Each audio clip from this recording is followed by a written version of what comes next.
Hello to all. तो आज हम क्लास 10 की सीबीएसई और पंजाब स्कूल एजुकेशन बोर्ड की एक्सरसाइज नंबर 2.2 चैप्टर 2 पोलिनोमियल्स करने जा रहे हैं। और 2.1 एक्सरसाइज ऑलरेडी मैंने अपलोड कर दी है और उसका लिंक मैं डिस्क्रिप्शन में मेंशन कर दूंगी, आप वहां से जाके देख लेना। चैप्टर नंबर 1 में हम ऑलरेडी कंप्लीट कर चुके हैं और चैप्टर नंबर 5 के भी कुछ क्वेश्चंस मैंने ऑलरेडी डाल दिए हैं, तो आप वो भी देख लेना। ठीक है बच्चों, तो हम पहला क्वेश्चन पढ़ते हैं। हमें क्या दिया गया है? Find the zeros of each of the quadratic polynomial. तो एक तो हमें पहले तो पोलिनोमियल समझ लेना इंपॉर्टेंट है, फिर हम ये समझेंगे कि क्वाड्रेटिक पोलिनोमियल क्या है, और तीसरी चीज ने क्या बोली, verify the relationship between the zeros and the coefficients of polynomial coefficients. ठीक है, तो हम ये भी पहले समझ लेते हैं। ये सारी चीजें पहले समझने के बाद ही हम अपने क्वेश्चंस पे प्रोसीड करेंगे, क्योंकि अगर हमें पोलिनोमियल का मतलब ना पता हो, क्वाड्रेटिक पोलिनोमियल क्या है, जो रिलेशनशिप उनके बीच में एक्चुअली होती क्या है, तो फिर उसका फायदा ही नहीं है ना हमें कुछ।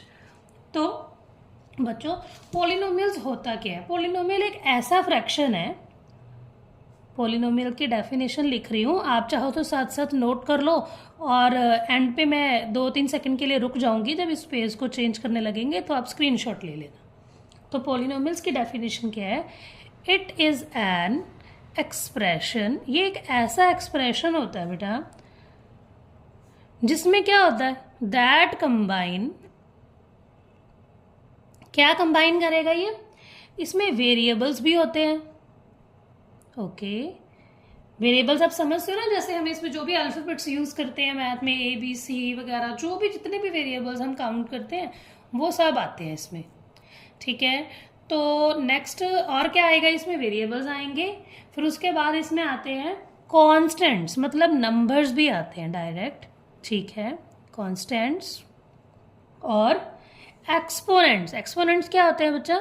जो भी हमें वेरिएबल्स दिए हैं उनकी जब पावर दी गई होती है तो उसे एक्सपोनेंट्स बोल देते हैं।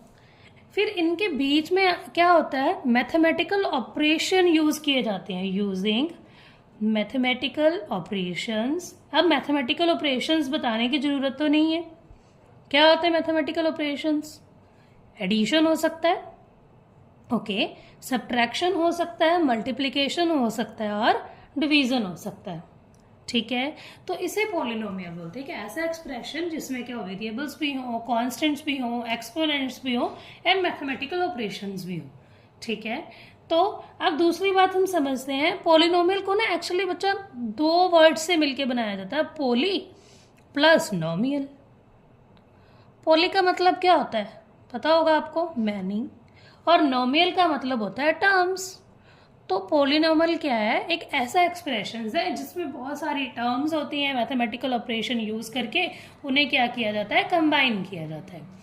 ठीक है, तो इतनी बात तो हमें क्लियर होगी कि पोलिनोमियल्स क्या है। अब इसने हमें वर्ड मेंशन किया था कि क्वाड्रेटिक पोलिनोमियल की बात कर रहे हैं, तो अब हम क्वाड्रेटिक पोलिनोमियल की बात करते हैं। क्वाड्रेटिक पोलिनोमियल क्या होगा? ऐसा polynomial having degree as to, जिसकी डिग्री क्या होती है बेटा? किसी भी इक्वेशन में ये जो हमें दी होती हैं इनकी सबसे बड़ी पावर होती है, वो डिग्री होती है। तो अगर पोलिनोमियल में सबसे मतलब डिग्री मतलब सबसे बड़ी पावर, अगर वो 2 है तो वो क्या बन जाता है बच्चों? क्वाड्रेटिक पोलिनोमियल बन जाता है। मैं आपको लिख के दिखाती हूँ। जैसे हम एग्जाम्पल लेते हैं, हमें दिया गया है x² + 2x + 8। अब देखो ना जी, इसने क्या बोला था? वेरिएबल्स होना चाहिए, तो वेरिएबल है, ओके। तो इसने बोला था कांस्टेंट होना चाहिए, कांस्टेंट है। एक्सपोनेंट पावर होनी चाहिए, है। मैथमेटिकल ऑपरेशन लग रहा है, एडिशन का, सब्ट्रैक्शन हो सकता है, कुछ भी हो सकता है।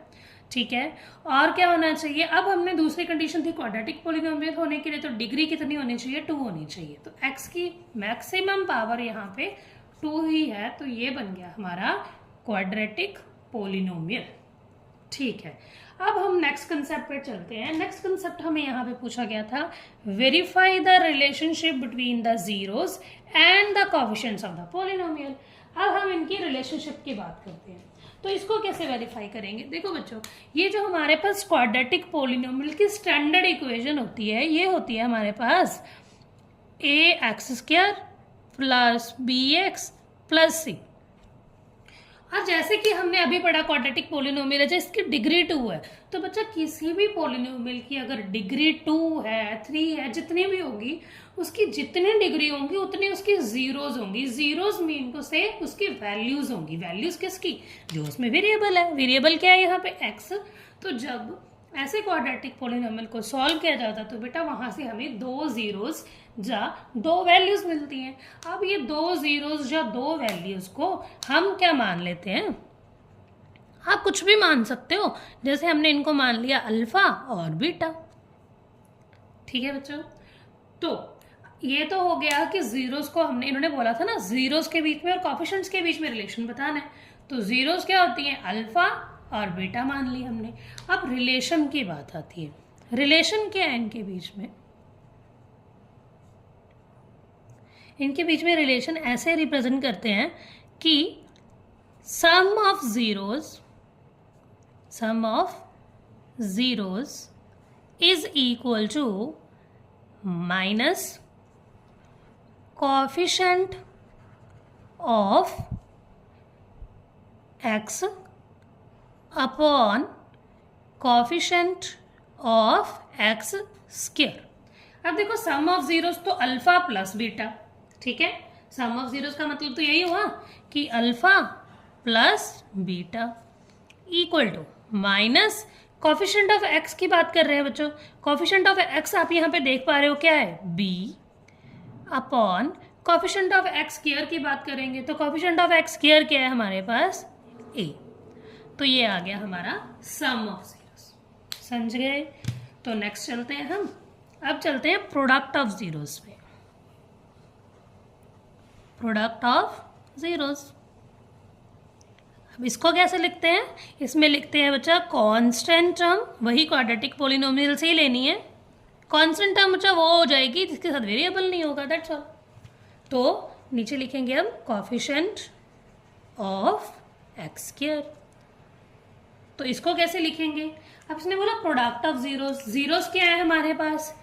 अल्फा और बीटा, तो इनका कर देते हैं product equal to constant term क्या है हमारे पास? क्या थी कांस्टेंट टर्म?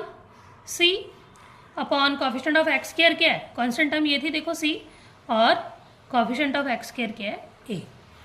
तो ये हो गया हमारा इनके बीच में रिलेशनशिप। तो हम इन चीज़ों को ध्यान में रखते हुए पहले इसको सॉल्व करेंगे। इसको सॉल्व करने के लिए हम splitting the middle term concept use करते हैं।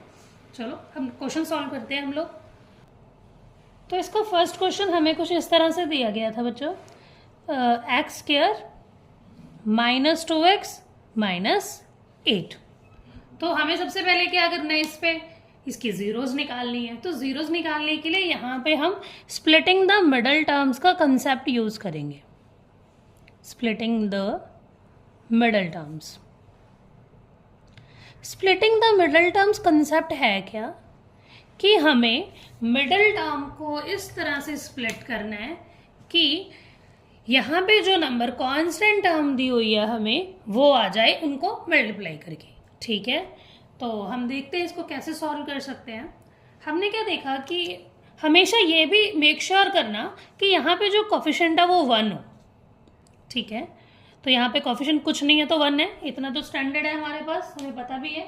ठीक है, तो अब आगे चलते हैं हम। हमने देखा कि हमें -2 को स्प्लिट करना है। किसको स्प्लिट करना है? -2 को। तो -2 को कैसे स्प्लिट कर सकते हैं? मैंने देखा कि 4 और 2 को माइनस करती हूँ तो 2 आ जाता है, और 2 को मल्टीप्लाई भी करती हूँ तो 8 आ जाता है। लेकिन मुझे माइनस का 2 चाहिए, तो हमें पता है कि जब बड़ा नंबर माइनस का होता है तो उसका सिंबल आ जाता है। तो हम इसको ऐसे लिख सकते हैं -2, इसको -4 + 2 लिखेंगे तो ये -2 ही देगा हमें। इजी, तो लिख लो फिर आप यहाँ पे। ये आएगा आपके पास x²। फर्स्ट टर्म सेम लिखो, लास्ट टर्म सेम लिखो, और मिडल टर्म को स्प्लिट करेंगे। कैसे करेंगे? -4 और 2 में।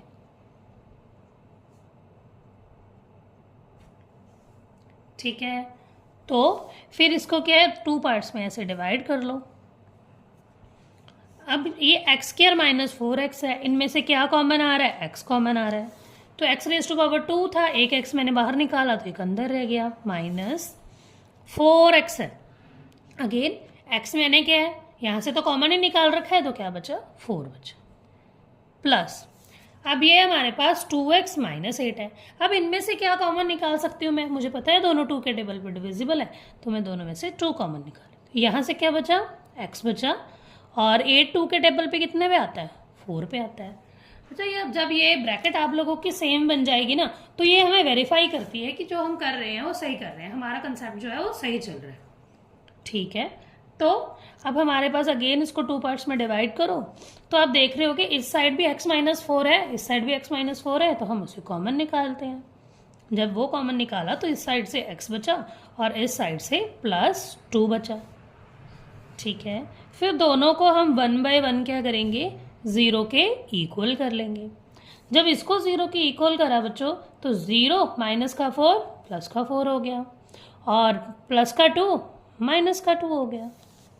कोई भी नंबर अगर इक्वल टू से दूसरी साइड जाता तो उसका सिंबल चेंज हो जाता है ना, अगर वो प्लस है तो माइनस हो जाएगा, माइनस है तो प्लस हो जाएगा, मल्टीप्लाई है तो डिवाइड हो जाएगा, और डिवाइड है तो मल्टीप्लाई हो जाएगा।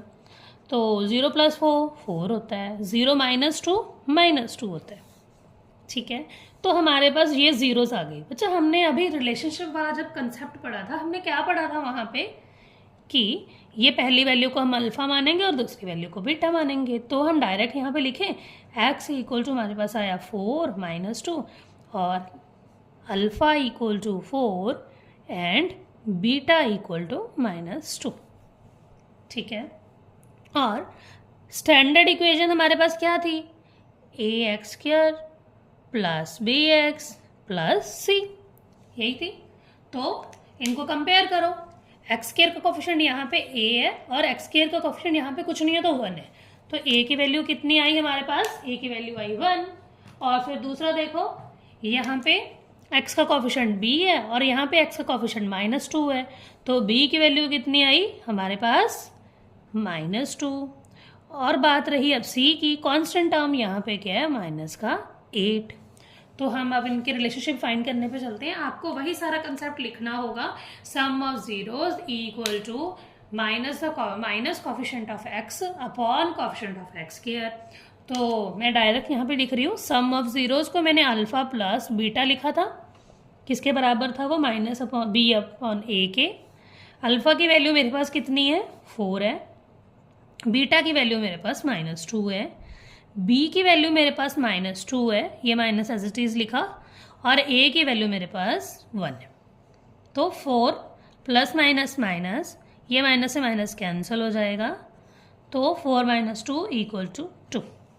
ठीक है, ये इक्वल आ गए। अब दूसरा करो, दूसरा क्या दिया हमें, प्रोडक्ट ऑफ जीरोस।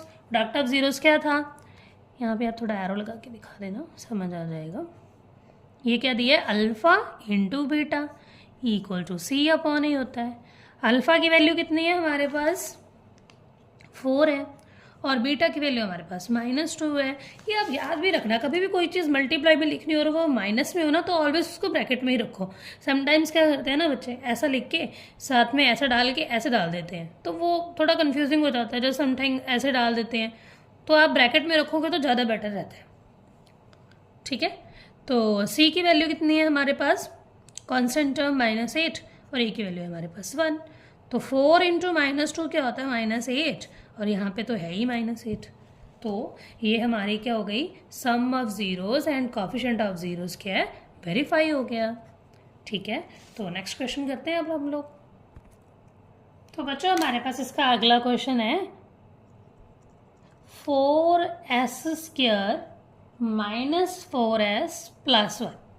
तो 4s square minus 4s plus 1, तो हमें पता है कि मैंने आपको पहले ही बताया था उसमें कि यहाँ वेरिएबल तो देखो कुछ भी हो सकता है, वहाँ पे हमने x पढ़ा था, यहाँ पे s है, इससे कोई इतना फ़र्क नहीं पड़ता। पहली बात क्या है कि इसके यहाँ पे x स्क्वायर का कोफिशिएंट क्या था हमारे पास, वहाँ पे 1 था और यहाँ पे 4 है, तो ये क्वेश्चन उससे थोड़ा सा डिफर होगा, है इजी ही। तो आपको सोचना क्या है कि यहाँ पे भी जो कोफिशिएंट है 4, उसको यहाँ पे मल्टीप्लाई कर दो 1 से, एक्स स्क्वायर का कॉफिशिएंट कितना था 4, और उसको क्या किया 1 से मल्टीप्लाई कर दिया। काम आप रफली करना, करके नहीं दिखाना आपको क्वेश्चन में ये, तो कितना हो जाएगा 4। तो बच्चे आप लोग याद रखो कि आपको मैंने बोला था मिडिल टर्म को स्प्लिट करोगे ऐसे दो नंबर से स्प्लिट करना कि उन दोनों को ही मल्टीप्लाई करो तो ये वाला नंबर आ जाए। अब यहाँ पे आपको लिख के नहीं दिखाना, बट आपको अज्यूम करके चलना है कि मुझे मल्टीप्लाई करके 4 ही चाहिए। क्लियर है? ये वाला 4 जब यहाँ पे मल्टीप्लाई हुआ तो ये 4 बना। अगर कुछ और नंबर होता जैसे 3 होता तो 3 बन जाता। ठीक है, तो अब मुझे -4 है, इसको ऐसे स्प्लिट करना है कि दो नंबर्स आए जिनको मैं मल्टीप्लाई करूँ तो मेरे पास 4 आ जाए। तो ये सबसे इजी तो मुझे इतना ही दिखता है कि मैं -4 को कैसे स्प्लिट करूँ बच्चा। 2 2 जा 4 होता है, ठीक है, 2 + 2 भी 4 होता है। मेरी दोनों कंडीशंस इससे पूरी हो जाएंगी। बट अब छोटी सी प्रॉब्लम क्या है, मुझे -4 चाहिए, +4 नहीं चाहिए। तो मैं क्या करूँ, मैं -2 ले लूँ दोनों, -2 -4 होता है, क्योंकि निशान फिर दोनों ही बराबर है तो सिंबल तो फिर माइनस का ही आ जाएगा ना। ठीक है, तो करें फिर हम इस क्वेश्चन को। First term same, last term same, middle term को स्प्लिट करेंगे, -2s। ठीक है, तो इसमें से पहले तो s कॉमन निकालते हैं। ठीक है, 4 और 2 है यहाँ पे, मुझे लगता है ये दोनों 2 के टेबल पे डिविजिबल है तो हम 2 भी कॉमन निकाल लें। ठीक है, तो 4 के टेबल पे 2 पे आता था, एक तो 2 लिखेंगे यहाँ पे। एस स्क्वायर था 2 टाइम्स, मैंने एक बार ही कॉमन निकाला तो एक बार यहाँ आ जाएगा, और माइनस ये तो 2s मैंने एज इट इज ही कॉमन निकाल रखा तो यहाँ पे 1 आ जाएगा। ठीक है बच्चों, ओके। अब उसके बाद की बात आती है, हमारे पास यहाँ पे -2s + 1 है, तो ये माइनस तो मुझे लिखना ही होगा। देखो जब यहाँ पे जब आप जहाँ से स्टार्ट कर रहे हो वहाँ पे ही माइनस है तो आपको तो माइनस कॉमन में लिखना ही पड़ेगा। बस इतना याद रखना, जब आप अपने ब्रैकेट बनाओगे तो उसमें अंदर जो भी सिंबल होगा वो ऑपोजिट हो जाएगा। माइनस होगा तो प्लस हो जाएगा, प्लस होगा तो माइनस हो जाएगा। क्लियर है ना? तो हमें दिख ही रहा है कि 2s और 1 में कुछ भी कॉमन नहीं है, तो 1 तो कॉमन है ही है, तो मैंने -1 यहाँ लिखा। जब कुछ कॉमन नहीं निकाला तो 2s तो ऑलरेडी सेम ही आएगा। यहाँ पे मैंने बोला था ना अभी सिंबल ऑपोजिट हो जाएगा, तो देखो हमारी ब्रैकेट सेम बन रही है, मतलब हमारा प्रोसेस सही चल रहा है। तो अब दोनों साइड क्या है, 2s - 1 2s - 1 सेम है, तो मैं कॉमन निकाल लेती हूँ। यहाँ से क्या बचा मेरे पास 2s, और यहाँ से -1 बचा। अब दोनों को क्या करेंगे हम ना 1/1 0 के बराबर रख लेते हैं। दोनों देखो ब्रैकेट सेम ही है, अगर मैं एक को भी रख के देख लूँ तो दूसरी का आंसर तो मुझे पता लग ही जाएगा कि वही आएगा। तो बच्चा ये हमारे पास आ जाएगा 2s, माइनस का 1 यहाँ हमारा सब्ट्रैक्ट हो रहा है, दूसरी साइड 0 में ऐड हो जाएगा तो ये +1 ही हो जाएगा।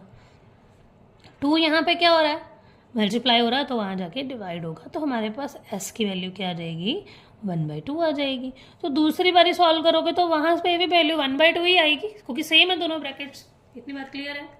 तो यहाँ से क्लियर हो गया कि हमारे पास अल्फा की और बीटा की वैल्यूज आ गई हैं। अल्फा की वैल्यू क्या आई हमारे पास आई अल्फा की वैल्यू 1/2, और बीटा की वैल्यू क्या आई हमारे पास 1/2। यहाँ से कंपेयर करते हैं, हमारे पास स्टैंडर्ड इक्वेशन क्या थी, लिख दें यहाँ पे, यहीं पे लिखते हैं इसके साथ। ए वहाँ पे x² था, यहाँ पे वेरिएबल s था तो हम भी s ले लेते हैं, a² + bs + c। तो यहाँ पे s² का कोएफिशिएंट a है और यहाँ पे 4 है, तो a की वैल्यू 4 आ जाएगी हमारे पास। b की वैल्यू आप कैलकुलेट करो -4, और c की वैल्यू कांस्टेंट टर्म जो कि 1 है। तो हम लगाते हैं इस पे अपना concept sum of zeros, product of zeros. तो क्या था सम ऑफ जीरोस, जो कि क्या था alpha + beta equal to -b/a। करो वैल्यूज पुट करो इसकी, क्या आएगा, अल्फा की वैल्यू क्या है हमारे पास 1/2, प्लस बीटा की वैल्यू भी 1/2, माइनस b की वैल्यू -4, और a की वैल्यू 4। तो करते हैं इसको सॉल्व। जब डिनोमिनेटर सेम है तो ऊपर वालों को डायरेक्ट प्लस करो, 1 + 1 2, और डिनोमिनेटर सेम आ जाएगा। यहाँ से माइनस माइनस ये कैंसिल हो जाएंगे तो ये 4/4, तो ये 1 आ गया, ये भी 1 आ गया, वेरीफाई हो गया ये। अब हम दूसरा करते हैं, प्रोडक्ट ऑफ जीरोस क्या था वो अल्फ़ा × बीटा c/a था। तो अल्फ़ा की वैल्यू 1/2, बीटा की value 1/2 equal to c, what is c 1, a की वैल्यू 4, प्रोडक्ट कर रहे हैं, 1 1 सा 1, 2 2 सा 4, ये भी हमारे पास क्या हो गई, relationship between the zeros and the coefficients क्या हो गई, वेरीफाइड हो गई। एक्चुअली क्या है ना, ये करने से ना हमें ये भी पता लग जाता है कि हमने जो इक्वेशन से जीरोज निकाली ना हमारी, वो परफेक्टली राइट है ना।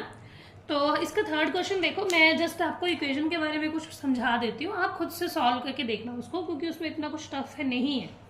हमें क्या दिया हुआ है, इसकी थर्ड इक्वेशन है ना आपके पास, ये तो इजी ही है, ये तो यहीं पे अभी कंप्लीट हो जाएगी।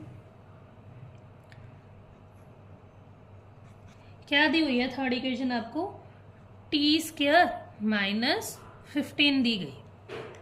इस क्वेश्चन को ना आप 2-3 तरीकों से कर सकते हो। जैसे कि ना आप देखो, जैसे मैंने पहले क्या किया, अब देखो इसमें सॉल्व करने वाला या स्प्लिट करने वाला तो कुछ है नहीं। स्प्लिट करते हैं मिडल टर्म को, मिडल टर्म कौन सी होती थी, एक्स का कॉफिशिएंट होती थी, यहाँ पे एक्स का कॉफिशिएंट है ही नहीं, इट मीन्स वो जीरो है। ठीक है, तो आप इसको डायरेक्ट ऐसे भी कर सकते थे। कैसे करोगे, t² माइनस 15 को आप 0 के इक्वल रख लो, तो 15 क्या हो रहा है यहाँ पे, सब्ट्रैक्ट हो रहा है, तो दूसरी साइड जाके 0 में ऐड हो जाएगा तो 15 हो जाएगा। अब स्क्वायर जब बचा उधर जाएगा, स्क्वायर क्या है, यहाँ पे जाके 15 के ऊपर स्क्वायर रूट बन जाएगा, और साथ में क्या है, प्लस माइनस आ जाएगा। तो t की 2 वैल्यूज आ गई ना, एक प्लस का अंडर रूट 15, एक माइनस का अंडर रूट 15। अब आप इसको और कैसे कर सकते थे, और भी देखो, अनदर वे भी देख लेते हैं। अनदर वे में आप क्या करो, आपको मैंने कल भी बताया था एक क्वेश्चन में, जब अंडर रूट 2 वाला कुछ हम क्वेश्चन कर रहे थे, हाँ हमने 1.2 में किया था, तो उसमें भी हमने पढ़ा था कि हर एक नंबर अपने अंडर रूट का स्क्वायर होता है। तो जैसे 15 है, वो अंडर रूट 15 का स्क्वायर है। तो ये बच्चों, ये ना आपके पास एक आइडेंटिटी टाइप बन जाती है, क्या, a² माइनस b² की, जिसमें हम लिखते हैं a प्लस बी और a माइनस बी। तो आप इसको भी ऐसे लिख के देख लो, कैसे लिखोगे, t² माइनस अंडर रूट 15² है, तो a प्लस बी, a क्या आपका t प्लस बी और a माइनस बी। ठीक है, उसके बाद इसको जब 0 के बराबर रखोगे दोनों को, तो प्लस का अंडर रूट 15 वहां जाके माइनस का अंडर रूट 15 हो जाएगा, और ये माइनस का अंडर रूट 15 वहां जाके प्लस का अंडर रूट 15 आ जाएगा। तो देखो वही आया हमारे पास, माइनस और प्लस का अंडर रूट 15 ही आया। क्लियर है। तो अब हम चलते हैं इसकी जीरोस के बीच में रिलेशनशिप फाइंड करते हैं। ठीक है, ये न्यू पेज स्टार्ट कर रही हूँ, तो यहाँ पे ना मैं इक्वेशन एक बार दोबारा रिपीट कर देती हूँ, ताकि हमें दोबारा पिछले पेज पे ना जाना पड़े। तो इक्वेशन हमारी ये थी, ठीक है, और हमने जीरोस निकाली थी, जो वो हमने निकाली थी अल्फा और बीटा जो हमने निकाले थे, वो एक प्लस का अंडर रूट 15 था और एक माइनस का अंडर रूट 15 था। ठीक है बच्चों, और हमारे पास स्टैंडर्ड क्वाड्रेटिक इक्वेशन क्या होती है, quadratic polynomial ax² plus bx plus c, चाहे आप इसको at² plus bt plus c लिख लो, उसमें कोई इशू नहीं है। आपकी जैसे इक्वेशन आपको चलती है, जिन वेरिएबल्स में होती है, आप स्टैंडर्ड इक्वेशन को भी उन्हीं वेरिएबल्स में लिख दो। तो कंपेयर करो, वैल्यूज निकालो, यहाँ पे x² का कॉफिशिएंट a है, यहाँ पे t² का कॉफिशिएंट कुछ नहीं है तो 1 है, तो आपके पास क्या आ जाएगी, a की वैल्यू 1 आ जाएगी। अब देखो x का कॉफिशिएंट या t का कॉफिशिएंट यहाँ पे b है, तो यहाँ पे तो कुछ भी नहीं है, जब कुछ नहीं है तो 0 है, और कांस्टेंट टर्म क्या आपके पास, माइनस का 15 है। ठीक है बच्चों, तो हम इसको सॉल्व करते हैं। कैसे करेंगे इसको, सबसे पहले यहाँ पे लिखो alpha plus beta equal to minus b बटा a. What is alpha, under root 15, what is beta, minus का under root 15 equal to minus b. B की वैल्यू कितनी है हमारे पास, 0, और ए की वैल्यू हमारे पास 1। तो प्लस का अंडर रूट 15 माइनस का अंडर रूट 15 0 होते हैं, ये भी 0/1 0 होता है। फिर अल्फा इंटू बीटा करते हैं, अल्फा इंटू बीटा क्या होगा हमारे पास, c/a। तो c की वैल्यू कितनी है हमारे पास, सबसे पहले अल्फा की वैल्यू अंडर रूट 15 और माइनस अल्फा की वैल्यू, बीटा की value minus under root 15 into c की इक्वल टू, सॉरी यहाँ पे हमें इक्वल टू डालना है, इक्वल टू सी की वैल्यू क्या है हमारे पास, माइनस का 15 अपॉन ए की वैल्यू हमारे पास 1। तो देखो under root 15 into under root 15, एक बारी माइनस को स्किप करो, under root 15 into under root 15 क्या होगा, 15 होगा, और ये माइनस जो स्किप किया था यहाँ लगा दो, ये भी माइनस है, तो क्या हो जाएगा, ये इक्वल हो गए, verified. Sum of zeros and product of zeros को हमने वेरीफाई कर लिया, और वेरीफाई करके वो इक्वल बने, मतलब ये प्रूफ हो गया कि हमने जो जीरोज निकाली थी वो सही थी। ठीक है, तो हम इसका अब क्वेश्चन नंबर 4 देखें। क्वेश्चन नंबर 4 क्या दिया हो हमें, 6x² -3 -7x। तो आप लोग ये याद रखना कि हमारे पास हमने स्टैंडर्ड इक्वेशन तो अब हमें याद ही होगी ax² + bx + c। तो सबसे पहले हमें इसे ना ऑर्डर में लगाना होगा। कई बार बच्चे इसको डायरेक्ट सॉल्व करना स्टार्ट कर देते तो ये आंसर बनेगा ही नहीं, बनेगा तो फिर वही जीरो, उसकी रिलेशनशिप फाइंड नहीं होगी। ठीक है, तो आप क्या करना, सबसे पहले इसको डायरेक्ट देखो क्या होगा। पहले इक्वेशन को सही करते हैं, पहले x² का कॉफिशिएंट आता है, x² वाली टर्म आती है, फिर x वाली टर्म आती है, फिर कांस्टेंट टर्म आती है। हमारे पास स्टैंडर्ड इक्वेशन ऐसे ही थी ना कुछ, ax² + bx + c। देखो इसका ऑर्डर और इसका ऑर्डर अब सेम हो गया। ठीक है, सबसे पहले आपको इसको ध्यान में रखना है। तो बच्चों मुझे लगता है कि इस इक्वेशन को हमें सॉल्व करने की ज़रूरत नहीं है, आप लोग ट्राई कर लेना। मैंने जैसे सेकंड क्वेश्चन आपको करवाया था, ये कुछ वैसा ही है कि यहाँ पे कॉफिशिएंट क्या 1 नहीं है, यहाँ पे कॉफिशिएंट 6 है, तो उसको यहाँ मल्टीप्लाई करो। तो आप क्या -7 को ऐसे स्प्लिट करो कि 2 नंबर्स आए और जिनको मैं मल्टीप्लाई करूँ तो इन दोनों का प्रोडक्ट 6 और -3 का प्रोडक्ट कितना होगा आपके पास, माइनस का 18 होगा, तो वो माइनस का 18 आए। आप इसको सॉल्व करके देखने की कोशिश करो, ये बहुत इजी है, हो जाएगा। ठीक है, उसके बाद आप रिलेशनशिप फाइंड कर लेना इसकी जीरोस की। ठीक है, अब इसका अगला क्वेश्चन देखते हैं हम। अगला क्वेश्चन क्या है, ये भी बहुत इजी क्वेश्चन है। क्या दिया हुआ हमें, 4u² + 8u। इसमें भी देखो हमें ना तीनों टर्म्स नहीं दी हुई, अगर नहीं दी तो आप उसको जीरो भी लिख लो, ना भी लिखो कुछ तो भी हो जाएगा। कैसे, देखो ये दोनों टर्म्स है, इन दोनों में से एक जैसा कुछ दिख रहा है आपको, u दिख रहा है, गुड। और ये 4 है, ये 8 है, और दोनों 4 पे डिविजिबल है तो 4 भी है दोनों में।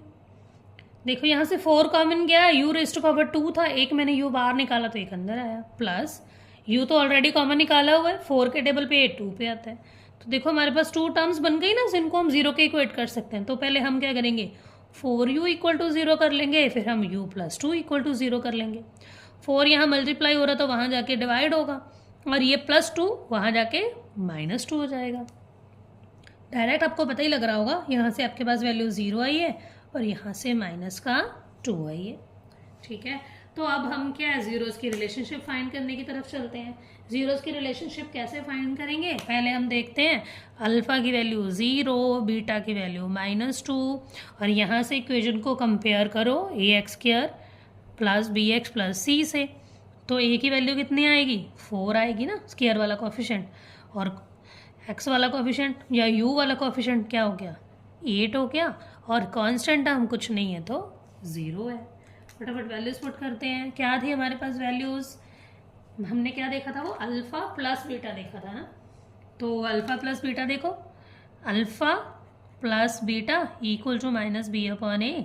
What is alpha, 0, plus what is beta, -2 -b/a। तो क्या होगा, सॉल्व करते हैं, 0 + -2 तो ये -2 हो जाएगा, और यहाँ से -8/4 को आप डिवाइड करोगे तो 2 4 8 होता है, माइनस ऐसे रहेगा, ये हो गया वेरीफाइड। दूसरा करो, अल्फा × बीटा = c/a, और इसको लिखो, अल्फा क्या है 0, बीटा की वैल्यू -2, और कांस्टेंट टर्म c क्या थी हमारे पास 0, और a की वैल्यू क्या हमारे पास 4। इसको सॉल्व करोगे, 0 × 2 कुछ भी होगा तो 0 होता है, और 0 डिवाइड बाई कुछ भी होगा वो भी 0 होता है। ठीक है, तो ऐसे ये हमारे पास sum of zeros and product of zeros में रिलेशनशिप फाइंड हो गई। ठीक है, इसका लास्ट क्वेश्चन रहता है, वो भी कर लेते हैं। तो हमारे पास अगला क्वेश्चन था 3x² -1x -4 था। तो हमने क्या किया, हमें ऐसे दो नंबर फाइंड आउट करने थे कि ये देखो, सबसे पहले हमने क्या किया था, यहाँ पे कोफिशिएंट 1 है तो 3 है, तो वो -4 से मल्टीप्लाई होगा। तो 3 को जब -4 से मल्टीप्लाई किया तो -12 बना। तो मुझे क्या देखना था कि दो नंबर भी -1 को ऐसे स्प्लिट करूँ कि ऐसे दो नंबर आए जिनको जब मैं प्रोडक्ट करूँ तो -12 भी आ जाए। ठीक है, तो इसीलिए मैंने क्या किया, मैंने इसको लिया -4 और 3। तो देखो -4 + 3 -1 आता है, और प्रोडक्ट करूँ तो -12 भी आता है, तो उसको ऐसे स्प्लिट कर लिया, पहली term same, last term same, और क्या -1x की स्प्लिटिंग कर दी। ठीक है।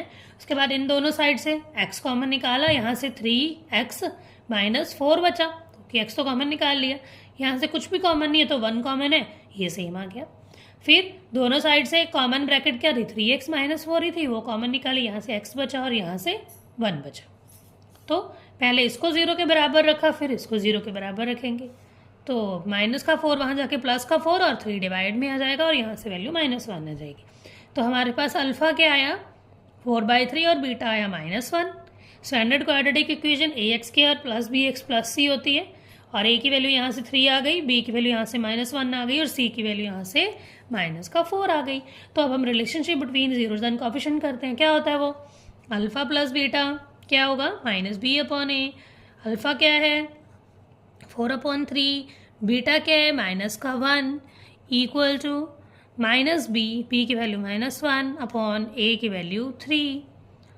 आपको पता है जब डिनोमिनेटर एक ही साइड हो दूसरी साइड ना हो तो डायरेक्ट यहाँ पे मल्टीप्लाई करो, तो क्या हो जाएगा ये 4, 3 × -1 -3/3, और ये माइनस माइनस कैंसिल हो जाएंगे।